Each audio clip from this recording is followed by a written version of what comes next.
everybody enjoy lunch? Yes, thank you very much. Good deal.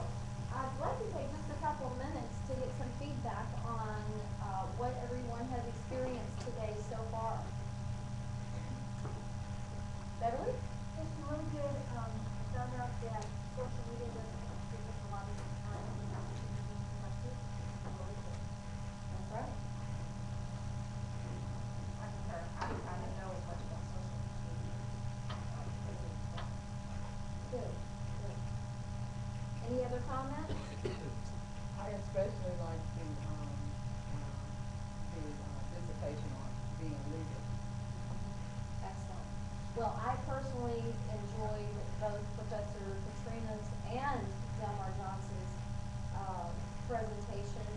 Learned a lot about HR and things that I know not of. That's why she is a great extension of the leadership that I have, because she's a great leader herself. So I just want to thank the speakers so far and thank each of you for being here. So far, this has been a great day. I'm very, very excited about proceeding with our grassroots business seminar. Remember that after this session, we then have Coach Robert Staub coming in, and then we will be presenting certificates, also opening for a panel discussion of questions you have from the day, as well as an exit survey. So we look forward to that. And there's coffee in the back, as well as more snacks if you need to help yourself to that.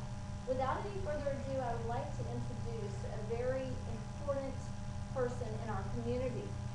Sridhar Sankara has made so many inroads in Memphis community and made a decision to stay here to make a difference. And he might even tell you that story, but he shared it with me many times and also on the radio. And he has made a difference with Business Over Coffee International. I look up to him as more of a mentor. I call him, I ask him for ideas and what do you think about this? And he's always so gracious and kind and there to help. And now, let's talk about his intellectual capabilities. He is absolutely supernatural when it comes to that. So you are going to learn so much about strategic technology and business modeling that you're going to walk away just shaking your head and saying, I wish I had more time to learn more. So I welcome you, Sridhar Sankara. Welcome. Thank you all. This has been one of my toughest presentations to put together. I do a lot of this stuff almost every week, but I didn't decide which one I want. I almost made 4 presentations, but then I realized what small businesses and other businesses really are looking for, why they call me every time. The one thing they call me is they want a website or they want some software or something. But when I go in and when I talk, most of the time it is they want their business process to be good. Everybody wants to be competition, everybody wants to be very engaged. But most of the time when you go there, they ask you to see your competition and say, I want like that. So the first thing I tell them is, are you following your competition or you want to be your own market? You want to set up your own market. So what's happening is most of the companies, so I get calls from marketing people. And then I talk to the marketing people, and they have only a certain amount of knowledge about the product and everything, but how can it be delivered? How should it be going out? That's all technology people. So then what I thought about business like that is, like you is, you might not have a technology person. So it's you are the one that's doing. So there's a new trend, it's called marketing technology. The person that has the skills of marketing, but is a high technology background. I have 4 degrees.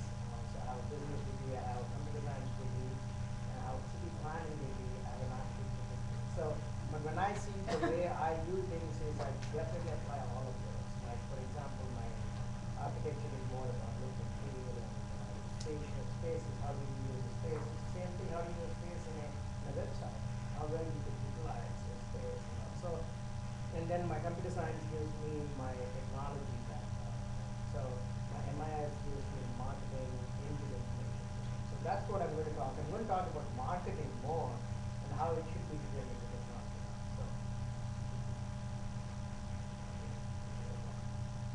So marketing now must control its technology destiny, because a lot of people the future is the company as a whole, but not as just for the marketing, just for the IT. So the search marketing is running the way of the decade. Whoever you talk to right now, they always ask about how can I get on top of the search engines? Because you want to be found on Google or on Bing or Yahoo. So that's the new trend. Everybody, I mean, there are people that charge about $5,000 a month to do your SEO, anywhere from $500 to $5,000 a month. So that's the new thing. So that's the new technology we all are going into now. So and then you hear all these people that wants to get your business, right? Thinkable, you got Google Analytics. These are all the things that tell you where you are today in your digital space. So SEMOS would tell you like, okay, you are like 5 million, and they'll give you like you are rank 4, you're rank 3. So the ranking and Omniture is a very expensive analytic tool. Then you have free tools like Google Analytics, you have Yahoo Analytics. They all tell you where you are today. So we all need to know where we are today before we want to move forward. We need to know where you are. That's the benchmark review. So, but marketing overall is riding a killer wave of new technology because I can come in and if I'm good at one particular solution, I'll sell only that. Because you don't know anything about that. So you got to, a lot of people are getting burned by this right now. So many people spend thousands of dollars on this social media marketing or technology. They're thinking this is what you need and you get. And then at the end there, and then there's a CRM, everybody wants Salesforce or Zoho or something. But people really don't understand how do you combine all this. So, and then see again this is the noise you have in the market. So how do you cut through the noise? And so you need to have a focus as a company, not as an individual, as a marketing department or operations or IT. As a company, you need to have the focus where you want to go. Then it's easier to select all of this. So the perfect storm for marketing technology. You know, there's a marketing spend, a lot of people spend, like in the larger markets, people are at FedExes and IPs and they're moving, migrating from the older technology to a newer infrastructure, newer technology. And then you have cloud computing, which makes a lot of businesses very easy to move because of the migration from a 100 servers into a SaaS model, services technology. So you don't need to have all these licenses. You buy licenses that you get, but it's all on the cloud. So you don't need to have this physical license in your servers. You don't need to manage the servers or anything. Because that's the biggest cost, is managing your servers. So, and it's very relatively easy to sell. And then you have a lot of systems now. If you think about any system you're getting buying today, there is a trackable mechanism. It tracks. Until you track, you really don't want to buy anything because how do you know what your ROI is? Traditionally, marketing people will say, let's put a billboard. It's going to cost us $10,000. So how do you know you got this $10,000 return on investment? You put a Google ad today, or you put even an ad, for example, if you put a Google ad today, you will know exactly how many people hit you, how much it cost you, and how much business will come. We develop websites now where if we put a Google ad, and we put like 4 or 5 different ads, and we'll exactly tell which ad got them the most of the money, and which ad got them where, and where they left the website. So that we know the target, how to target people. So there's a lot of things are measurable now. And then the disruptive innovation, that's what everybody does. I do that now for my, that's how I make money now. I do startup companies, I help them how to disrupt the existing market. For example, disruption means something like an iPhone is a big disruption for cameras. Till then we have like Nikons, Ishikas, and all these other things. People are buying $1,000 and $250, $300 and putting it in their pocket and carrying this big camera. But what did the iPhone did? The first iPhone came in and they took them out, the smaller trips, not the professional photographers, right? You're going on a trip, you're not going to carry this big camera. You're going to just carry the smallest one you can find. That's now it's in the iPhone. So now that's disruption. They disrupt the existing market, getting into the market. So you think about a new market. So as you think about your businesses, that's what you need to think. You need to think about how can you disrupt the existing market and get to the field where you want. For example, we have Hyundai. It's a disruption because everybody wants to drive a luxury car. Everybody wants to drive a 740 IL BMW or an S500 Mercedes. But you have every feature in Genesis Hyundai, and it comes for like half the price. That's how they disrupted the market. They came in at a very low price, and they got all the features, and then they give a year warranty. So that's disruption. And there's a car in India, it came for 2,500. I mean, everybody laughed at it. But the problem that they have there is you have a lot of people buying for $1,500, they're buying a motorcycle and scooters. And they have whole family goes that 4 people sit on a scooter. So Tata, which is one of Tata just bought, I think Volvo, not Volvo, Land Rover, is owned by Tata. So they thought, okay, let's disrupt this market. Those are our target. We don't want the high-end people. Now we take the whole, like a 500 million people out of the 1 billion that are driving these scooters now. Let's get into their market. For that, we need to get closer to what they want. So the $2,500 car, the perfect fit. It fits 5 people. It doesn't have space to put any groceries. But that's not what the people. People that are carrying groceries with their hands on a scooter can put somewhere in the car, right in the small trunk. That's disruption.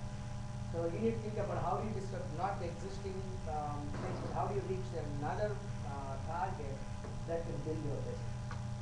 So that gives the disruption innovation gives the opportunity for new players. I just co-founded a company that only sells outdoor hunters and for fishing products for hunters and fishing. And it's going to be 60 to 80% less. You always see in flash size like that.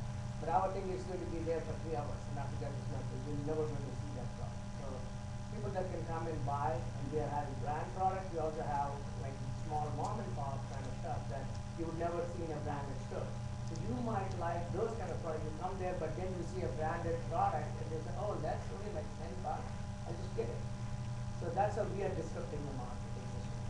So, and then that's a low barrier to entry. So you're not sitting like trying to reach the Cabela's or all these bigger outdoor range. You're getting in the lower end and trying to get reach them.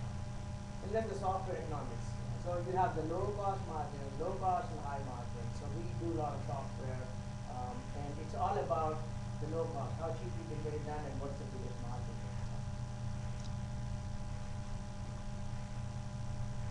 So the next 5 years is going to be about just marketing combined with technology. That's how people are going to sell. Everything you see, every product that's coming out is about the marketing plus technology.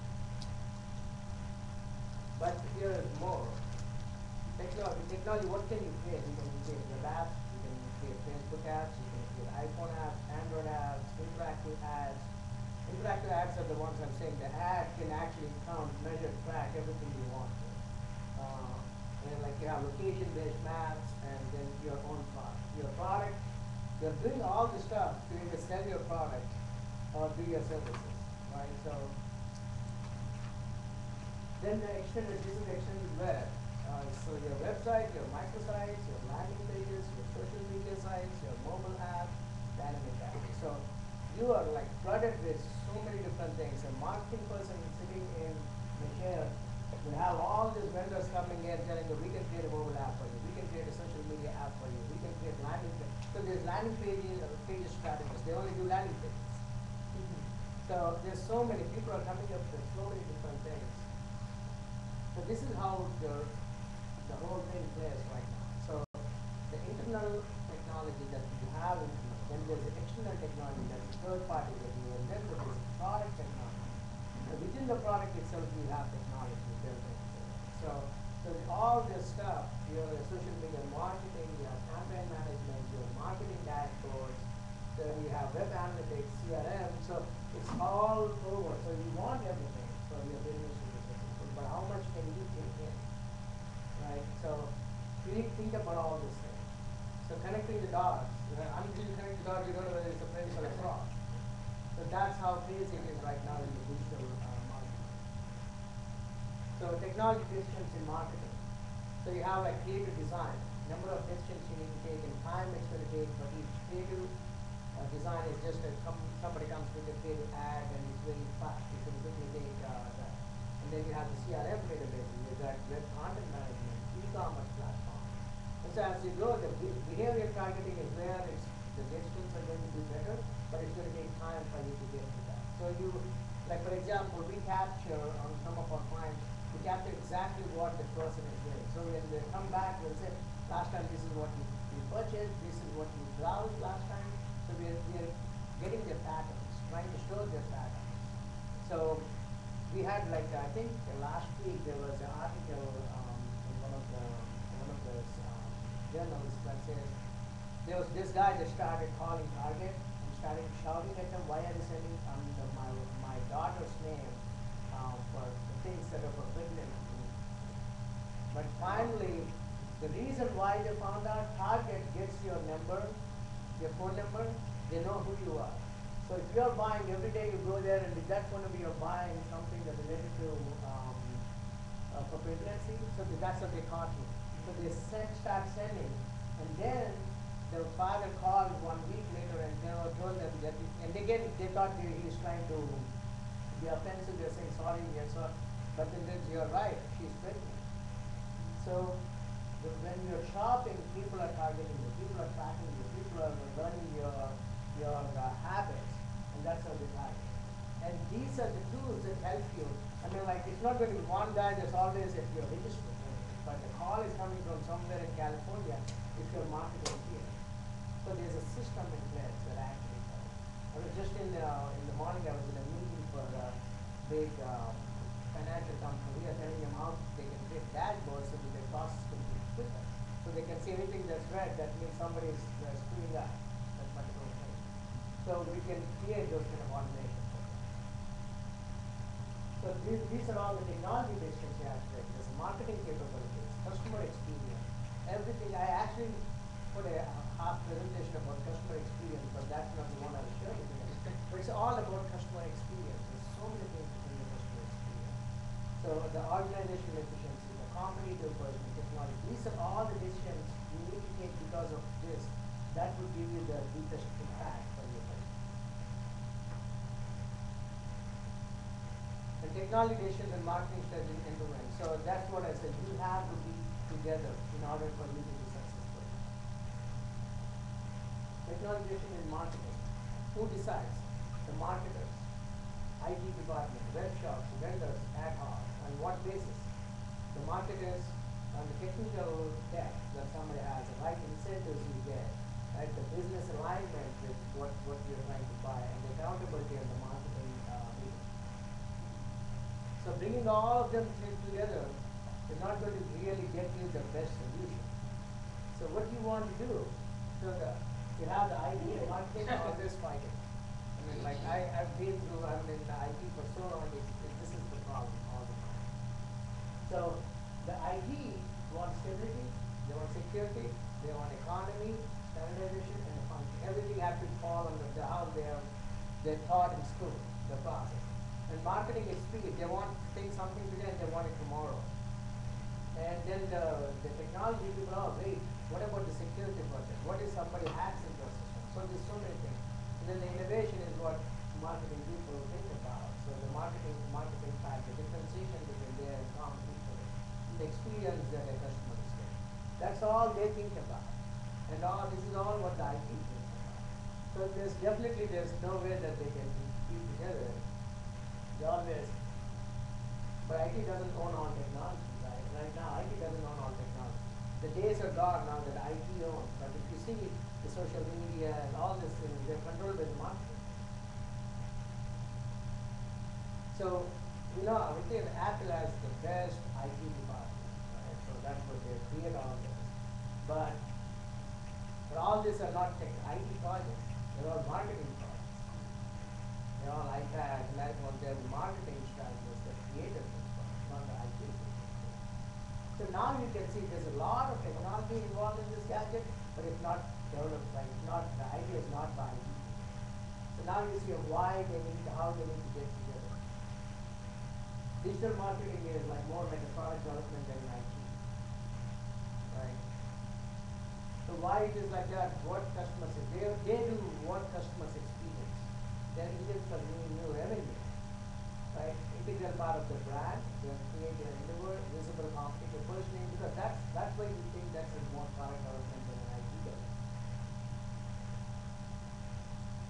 this, what is the future of marketing and technology you're creating? I'll just put it in a nice slide.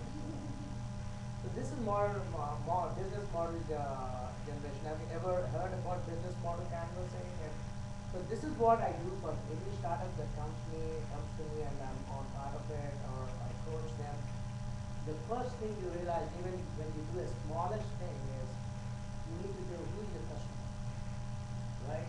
And then the best thing to reach people is you segment the customers as much as possible. What kind of customers are there? What type of ages, gender, culture? So everybody has a different, and then what is the value you are providing for them? That's the biggest thing. The right one is what's the value you're creating. So right now when I started my business, the new venture, I thought the value of creating is giving them people at the lowest price, the branded product or unbranded products that they've never seen. They never would have seen if it not for me. That's the value I'm giving. That's why they're going to come to my side. And I'm not going to let everybody to come. So they have to sign in. And how do we want to sign them in? With Google or with Facebook because we can get all their information. We know what's their age, what is their buying trend. So we can capture that without asking them. So that's the strategy we're using nowadays to get into. So in that way we can market them slowly. When they show up, I can get the ads for them. So for me, if I log into my system, I don't want to see female products, right? I want to see something that's related to me, right? So like for example, like Jill is at fab.com. So they started doing the fab, like did $670 million last year. So there's a market there. It's a proven model. That's just how you execute. The biggest thing is how do you execute at anything. Right? I see about like 15 to 20 ideas every month. I talk to them and then 90% of them don't even come back to me when I tell them what it takes for them to really to get over and do it. Everybody can try to become a Google. But they have those kind of intellectual capital in them, but they can't because they can't execute. So then what you do is once you know the value, once you know your customers, how do you reach these customers? There are two things. One is the customer relation.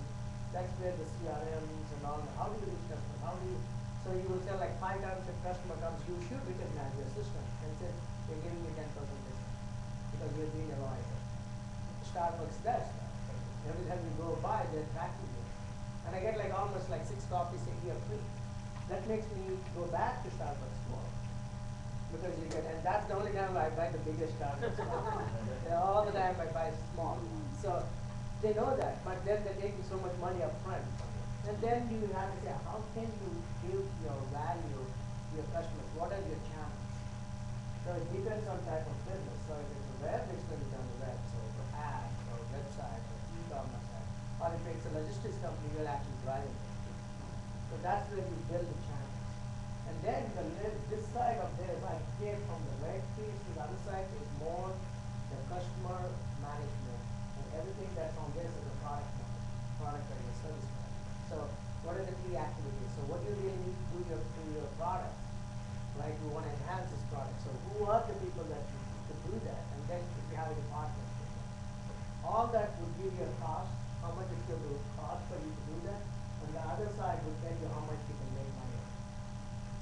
Then you'll know whether your startup company would really survive or not. Once you do this model generation for any company, you know whether you want to be in business or you want to get out and do something. But it takes time to adjust this model. I mean, there's a whole 1 hour or 2 hours thing that we just talked about business model. I just want to throw everything today and just tell you what is out there and how do you have. You cannot act in silos for your business. You got to think globally. And then you have to think globally and act locally. That's what I do. So let's do it. And to be successful, you have to recognize the two things, main things for the business project, the two main things. The business model which I just showed you, and then the technology. So those two should be integrated for you to be really successful. The most radical innovations combine the two seamlessly. So how can you combine your marketing, your business, modeling, everything with technology seamlessly? You cannot have implemented. So I cannot have set up a greatest technology system and then my marketing and my product is something. So it's like this. So you can't sell. You got it as technology, but you don't have a product to sell. good service to them. But then you have services getting upfront, and then your technology side, nobody's going to buy, right? You can have, and so you cannot do incremental. So you need to decide you got to do parallel, you got to be in the same time when you do it. So marketing will become one with technology. So you got to be, it has to be one. So who is responsible? It's you, your business. So you have to be responsible for it. So you need to be the driver of the technology that gets you there. So, but who navigates? Chief marketing. So right now you have chief marketing officers, you have CIOs, you have VP of products. But now you create this new thing called chief marketing technology. So they report to the CMO, they coordinate with the IT. So that person knows about marketing, but also knows about technology. So they have to be like corporations like Hilton and all. But one of my friends, he's actually that. He actually that role because now he talks with business side and he has a technology background. That's what he's done. So now they know exactly what the expectations of the technology and what the expectations of the market. They're coming up with so many things. So, for example, if you walk into Hilton now, if you're a Hilton Honors member, if you go to children all the time, if you know that you're booking a double bedroom, like 2 beds thing, they know that you're coming with children. When I go there, they have everything I asked them previously. When I take my kids, they'll have like separate towels, they have separate beds, and they have like kids candies and everything. They're tracking you every time. Just like what you do when you go right now and try to book a ticket in airplane, you can select the seat. This is all innovation, right? So this is how you have to do it. So because that's how the way you're doing it, that the marketing guy that said, hey, you can choose what is it could be great if somebody can select their own seat. But who needs to make it happen? The technology guy. If he's not in the room and all these people are talking, and then make it happen. It's not going to happen like this. The person has to be there so that they can tell how can they be done, what is the possible ways to be done. So that's why the marketing technology is very, very important now. Again, it's the same thing that I showed how it's going to do this.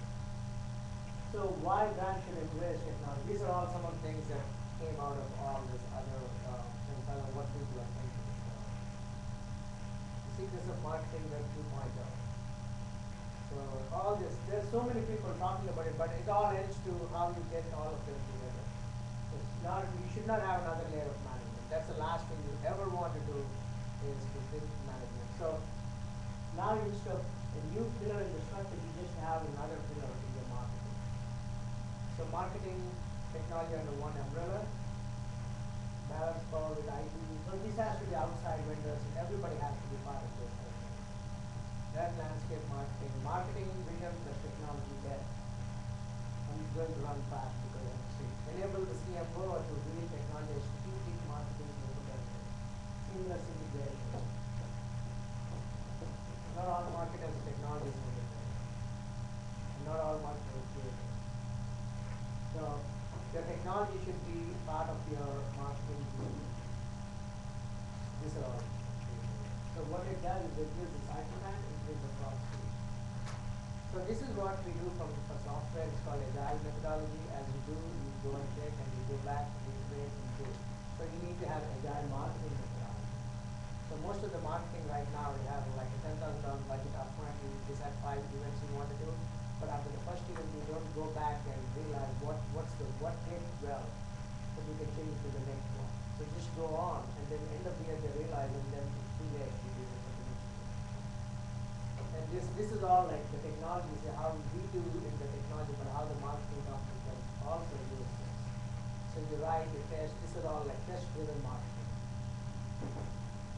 So the computer science for marketing is that's what we call now. You've got to have those skills. Where do you find marketing? All the web developers, web entrepreneurs, agencies, technology vendors do not fear. That's it. I was trying to be faster. That's what I do for my That's it. Thank you. Thank you. Sridhar, thank you so much. It is such an honor to have you here to represent not only your business, but also BOCI and our community. And I know you're a busy person, so thank questions, just I have all my social media.